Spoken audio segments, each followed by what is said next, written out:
Hello everyone, Books with Banks back again with another book review. And yes, I am back again today to review book 2 in Sarah J Maas's uber popular fantasy romance ACOTAR series. This book is A Court of Mist and Fury. I had read that fans of Maas consider this one of, if not the best of her works, so let's see how I felt. Before going too far though, it really would mean a lot if you could pretty please like and subscribe if you haven't already. Thank you so much, and here we go. So, I will say definitely a vague spoiler warning for the first book, Court of Thorns and Roses, as it would be pretty impossible to review this sequel without referring to some of what came before, but I'll try to keep any comments about the twists and turns and character decisions, like in fates and stuff of characters in the sequel. I'll try to keep all of that stuff really spoiler free. So maybe just a light spoiler warning overall, nothing crazy, don't worry. So we begin this story in the months immediately following the traumatic events that ended the first book. Our heroes and protagonists are back together, and despite initial appearances, that trauma from the first one, that all runs very deep, and no one is particularly well equipped to deal with their own suffering, much less help with the suffering of anyone else around them. So this kind of happily ever after that fairy tales often have, it's not really so happy, at least not in this story. But I think in a very gritty and unfortunately realistic way. I also think this opening few chapters of the sequel really helps to establish one of my favorite elements of this book, even if by all appearances people should be happy and a relationship seems like it should be going well and it should be healthy. Lack of good communication, lack of trust, and an environment altogether kind of steeped in post-traumatic stress.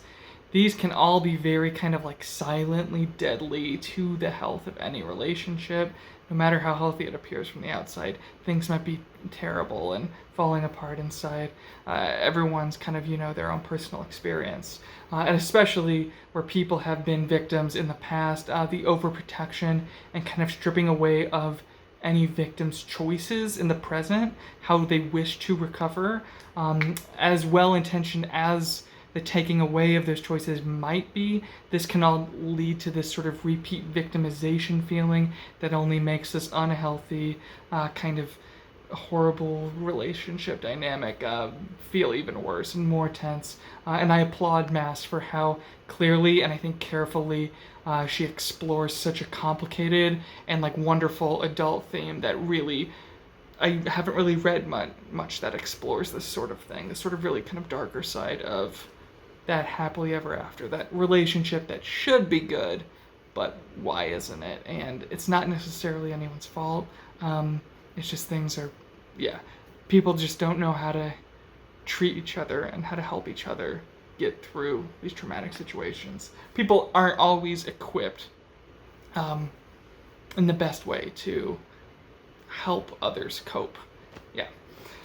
Again, trying to remain a little bit spoiler-free. Anyway, moving on, breaking us, the readers, along with Feyre, the main character, out of this unpleasant yet beautiful environment that is the opening of this book.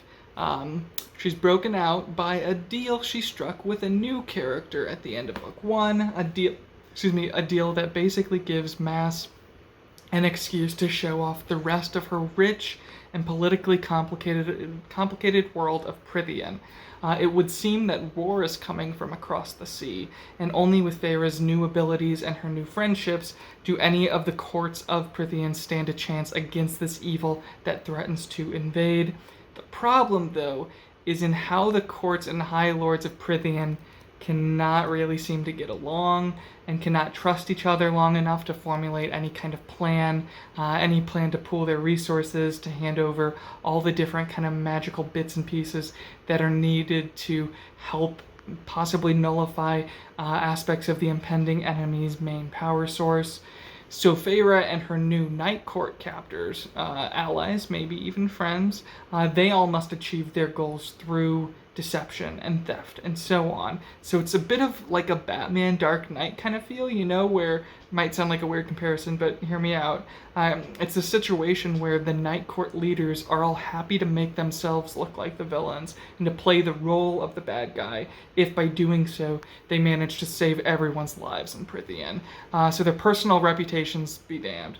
Unfortunately, this kind of approach, this attitude, only makes the other factions of the world all the more reluctant to help the Night Court and Feyre's new kind of group, people that she finds herself amongst. Which is a fascinating dilemma, leads to fascinating drama. Now, onto characters. And here might be the most spoilery section, just because I'll be listing names of characters, and I'll try and say a few maybe vague things about one or two of them.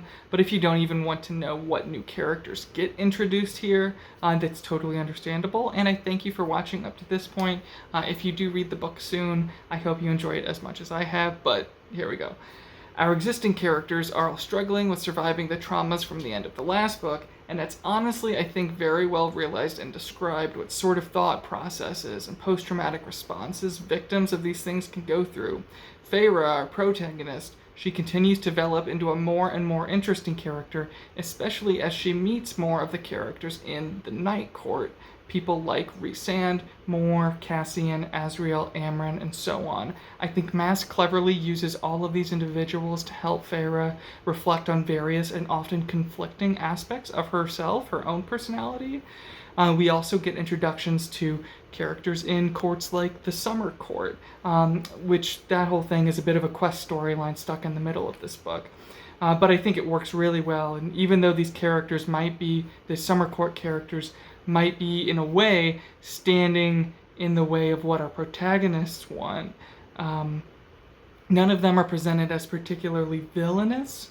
And I really love how Maas displays her ability to write more nuanced antagonists like this, because we know by now that from like the end of the first book and eventually the end of the second one, that Maas, if she wants to write an evil, malicious, wicked, mustache-twirling villain, she totally can do that. She's pulled that off before. She continues to do so.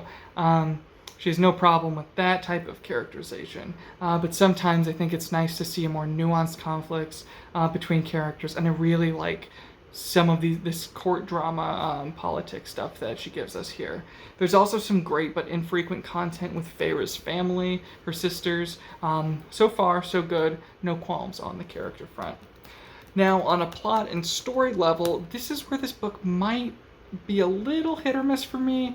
Now, don't get me wrong, there's a ton of great momentum, especially in the last 100 pages or so, and I actually think the roughly 200-page kind of setup to what our main objectives and goals of this book become, I think that setup, all of it's really wonderful and necessary, but then it's like all of a sudden, kind of around 150, 200 pages or so in, all of a sudden it's like, okay, the bad guy is after 3 pieces of this magical thing, and so we need to go on a separate quest to get 2 pieces of this magical thing, and so to do that we have to visit him to talk or ask him some questions, and then we have to visit her and retrieve this other magical thing from her to show that we can do stuff like this, and then we have to get people to trust us, so we have to go on another little trip to get this one little magical thing.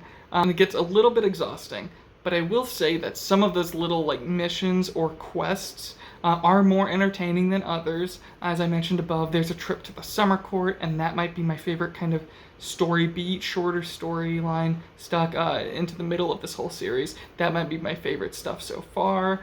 So all these missions and magical MacGuffins and fetch quests, they can work to get us some good content, but sometimes it feels just like a little bit too much. A little too many doodads all spread around the world. And so I will say that when the third act kicks in and those final epic sequences of this book begin, it is made all the more exciting to know we're pretty much done with the fetch quest stuff. So that kind of helps, I think, with the momentum of the end of the book.